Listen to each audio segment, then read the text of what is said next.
how that manifests itself in a number of things that we've done to keep Chicagoans safe, including our racial equity rapid response team, and most recently, our rollout of COVID-19 Recovery Task Force report. Today, we're coming before the public because we want to make sure that we are alerting you to vital information before we have to take any specific action. We believe that providing the public with additional information, more information, highlighting the information that's out there will provide individuals with the tools that they need to do their part to make sure that we all continue to keep Chicago safe before we have to take any additional steps. Right now, our priority is keeping the numbers of new cases as low as possible, especially among our young people, caring for and saving the lives of those who are sick, and doing everything in our power to stop the spread of this disease. Make no mistake, every single decision that we've made going back to March, so for 4+ months, has been difficult. It's not been easy, but we've been guided by the public health metrics, and we will continue to make the decisions that we believe are necessary to keep Chicagoans safe. I want to take this moment to thank all of you out there who have been staying home when able, socially distancing, wearing face coverings in public, and complying with the city and state guidelines. Your sacrifice, your adherence to the public health guidelines truly has saved lives of your fellow Chicagoans. Make no mistake about that. You are the reason that everyone has the ability to have some semblance of a normal life because of the hard work that you have done every day since this pandemic hit Chicago. And on behalf of your fellow Chicagoans, I want to say thank you, and please keep up the great work. Unfortunately, there remain some of you who are still not getting the very clear messages we have been sending now for months. So hear this. Despite the fact that the weather might be warm, COVID-19 is still here in Chicago and will be part of our future for the foreseeable future. Yes, our metrics are tracking better than the rest of the country, but that doesn't mean that we can ever let our guard down. It means our precautions are working and that we need to continue to be diligent. And I want to specifically address some of the younger people in our city, the 18 to 29-year-old cohort. Folks, you are not immune to COVID-19. The reality is actually quite different, and the data proves it. Unfortunately, since June 15th, nearly 30% of the new cases in Chicago have come from those who are 18 to 29. And we're seeing these increases across race and ethnicity and all over the state. And this should be the proof that you need. If you are 18 to 29-year-old cohort, you are catching COVID-19. You are getting sick. And you're not only putting yourself at risk, you're putting every single person that you come into contact with at risk as well.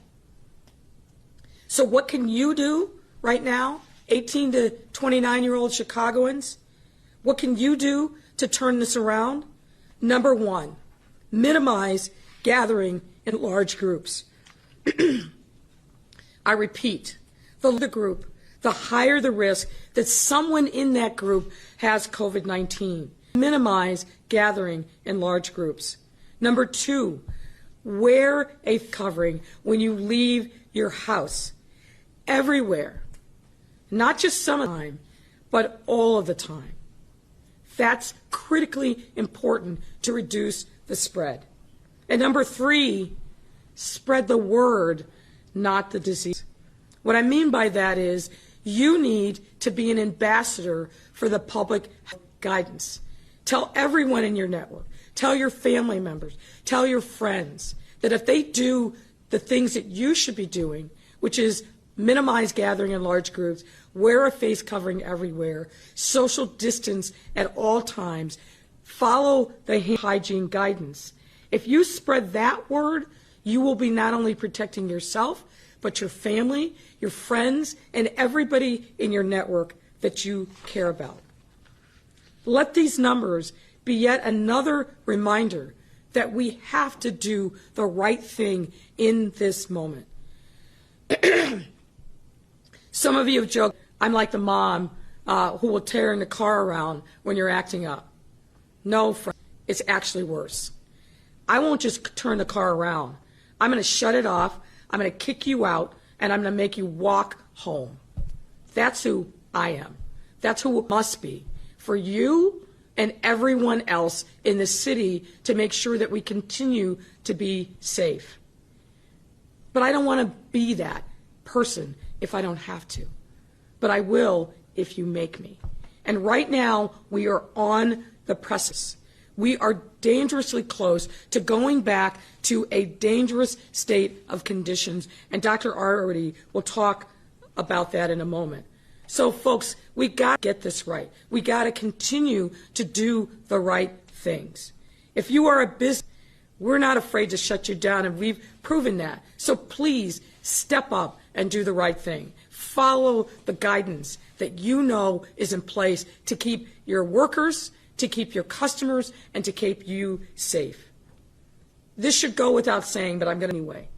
This vicious disease has already taken millions of lives around the world. And unfortunately, we're seeing the consequences of that every single day. We do not want to be like other parts of the country that are straining under the burden of new cases and having their healthcare systems on the verge of collapse. We feared that in Chicago in March, but we avoided that because each of you who has done the right thing understood the necessity of the moment, the sacrifices that needed to be made to make sure that we were all going in the same direction to keep Chicago safe. Now, having been through this experience, the last thing I want to do is have to take steps back. I certainly don't want to be like places in the country where we're shutting down commerce and business again. We fully recognize the hardship that this has placed on everyone. But if we must, we must. And it depends upon each and every person to do the right thing. Because the problem isn't just that you're hurting yourself. The problem isn't just that you're hurting people in your network. You're hurting the whole city. If we continue to see this uptick in cases, we're going to have no choice. Back into phase 3, that means shutting businesses down. That means imposing more restrictions on your mobility. No one wants to go back there. But we will have to go back there if people continue to ignore the public health guidance. So, folks, this is our moment of reckoning. This is our moment of whether we are going to do the right thing in our city. It is going to determine whether businesses continue to stay open. It is going to determine whether or not we continue to have some semblance of a normal life. I hope that the answer is yes, but it's up to you, and we'll see that reflected in the public health. So please be smart, please be safe, and do everything that you can to ensure that Chicago continues to move forward in the face of this continuing pandemic. That is my hope. That is what the message that we are bringing today. And I hope that everyone who is out there listening will do everything we double down on what you've been doing if you've been doing the right thing. And if you haven't been doing the right thing, now is the time to wise up, be smart, and be safe. And at this point, I'd like to ask Dr. Arwady to come to the podium. Doctor.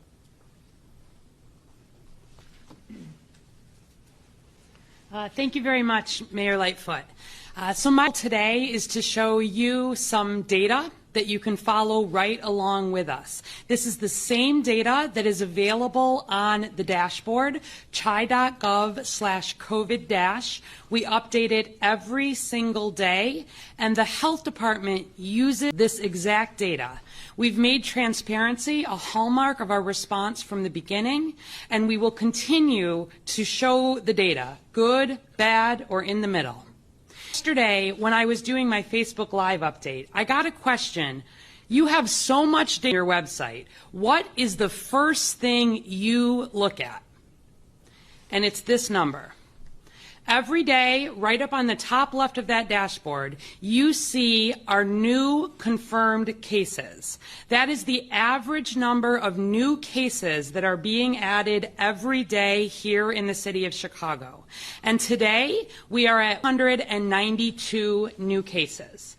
That means that across all ages, race, ethnicities, gender, geography, in total, on average, 192 cases. This, if I had one number, is the number that I follow. As long as we're doing our job on the health department and the city end to make sure that we keep our testing rates where they need to be, which we are doing, this is our best reflection of the burden of disease. You can see in the graph on the right that we've come a long way in terms of this number. Where you go back to the peak at early May, we were adding more than 1,000 new cases per day. And so the fact that we are now under 200 is excellent progress, but we're a long way from done, and I want to highlight that that 200 number does have importance. So what does 192 cases per day mean in the grand scheme of COVID as we look at our numbers and compare ourselves to other places across the country? So we've done the math for you here to bin Chicago's population and turn this into a round number so that people can understand it. As long as we stay under 200 cases, in that 100 to 199 range, we remain in what is called a moderate high incidence state. That's a CDC term, but it basically means that we are out of high incidence. We're not yet into moderate incidence, moderate low incidence, or low incidence, but it tells us how much COVID is here right now. These are the numbers that we use when we're calculating the risk that in a gathering of a given size, how likely is it that someone will have COVID in that gathering? And so where we look at that number and match it up to risk, this is how we make decisions about what we need to do at a city level. In green there, if we're able